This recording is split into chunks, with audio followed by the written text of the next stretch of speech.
Religious prejudice is a persistent issue found throughout history, especially in America. Early American settlements set the foundation for the 13 original colonies. They were settled because of religious prejudice in England. America is often referred to as a melting pot, but when different cultures and religions come together, there is bound to be conflict and prejudice. Religious prejudice in America can be traced back to 1656 when Puritan settlers persecuted Anglicans. In the early 1700s, America was thought of as a go-to place for religious freedom. At this time, America was the safest place for persecuted minorities. The New World was not without its problems. Baptists were jailed for no reason, and anyone who spoke out against Protestants were punishable by law.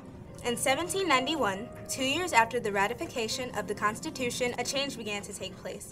This was the year the Bill of Rights was ratified. The First Amendment provides for the free exercise of religion and prohibits the federal government from making any law respecting an establishment of religion. For many, such as the Anabaptists in Virginia, the First Amendment was a blessing. They could finally practice their religion in peace. In 1868, the 14th Amendment to the Constitution was ratified. This amendment prohibited states from infringing on the rights of citizens established in the Bill of Rights, including the freedom of religion. For religions such as the Protestant Church in Massachusetts, this was a heavy blow. The Massachusetts Constitution allowed the state government to tax its citizens and direct the proceeds towards the church. With the 14th Amendment, this provision and others like it were rendered unenforceable. The early 18th century saw the rise of a new sect of Christianity, Mormonism, founded in 1830 by the self-proclaimed prophet Joseph Smith. From its conception, Mormonism was the subject of much hate and ridicule. Joseph Smith had decided that his city of Zion would be in Jackson County, Missouri. The sizable Mormon population effectively took over the county economically and politically. The citizens of Jackson County were upset about this takeover and proceeded to throw the Mormons out of their county. In 1838, war broke out between the Mormons and non-Mormon Missourians. This war reached its peak at Haun's Mill, where a militia attacked a group of Mormons. The militia fired on a group of men trapped inside a shop, and then brutally murdered a 10-year-old boy and a 78-year-old man who had given himself up to the militia. 18 Mormons were killed. In the end, the Mormons were expelled from Missouri and pushed further west, and they eventually landed in Utah, where they founded Salt Lake City.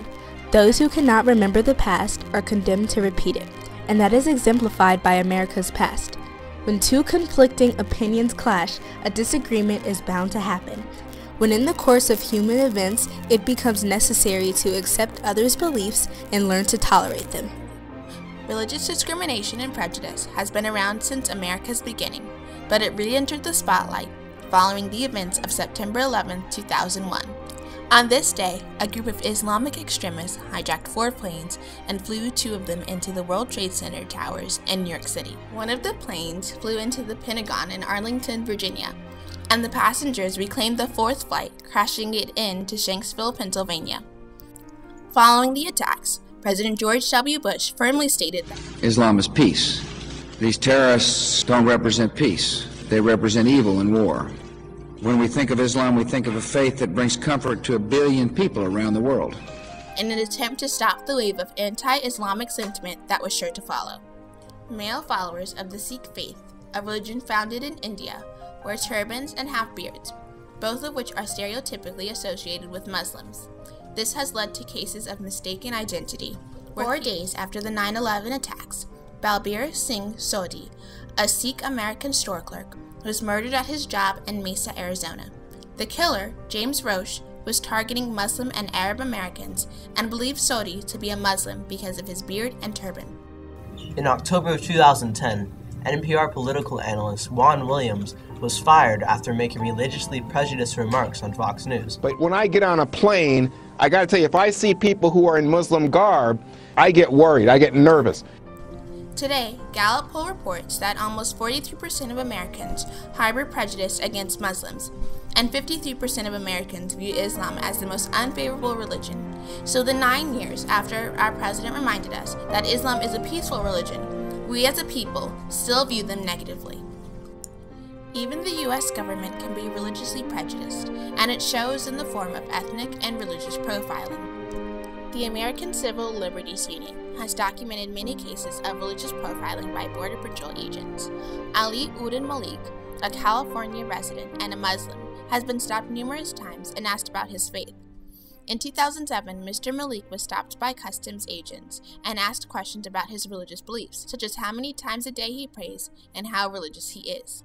The most striking of these documented cases is the questioning of Hassan Shilby, a Buffalo resident, as he returned from a pilgrimage in the Middle East.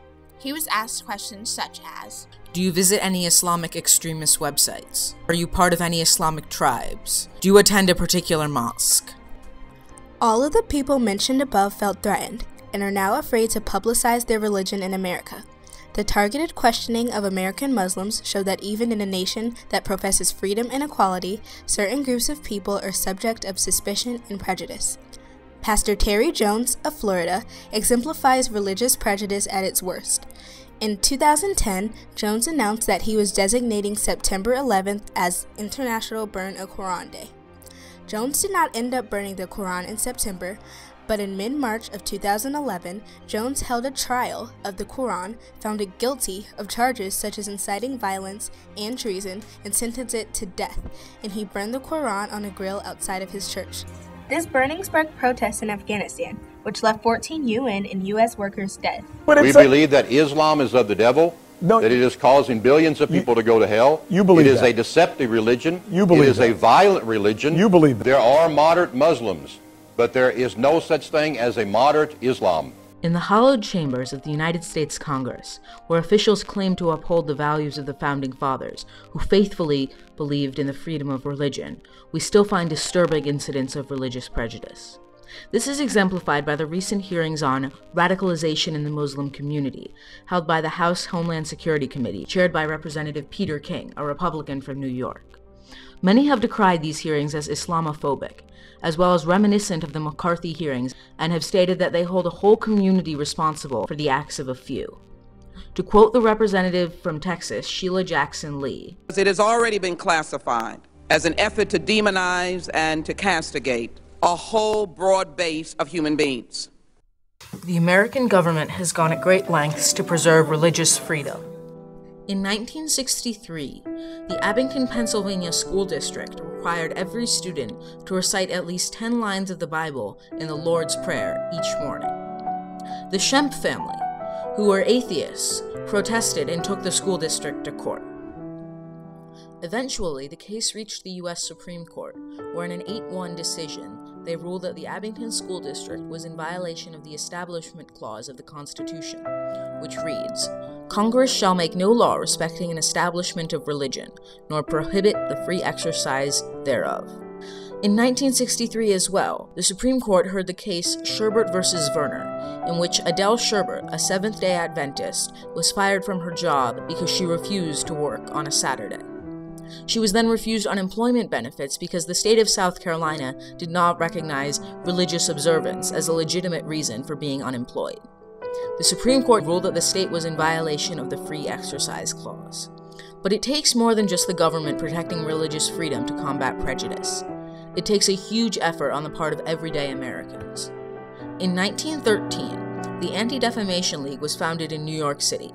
The organization was founded to protect Jews from discrimination all over the world, but over the last 100 years, it has continuously advocated for all religions, as well as racial minorities. Well, I think anti-Semitism has been a very strong force in America, and it helped the Jewish community develop defense agencies such as the ADL, which was set up to help defend the Jewish community from anti-Semitic attacks.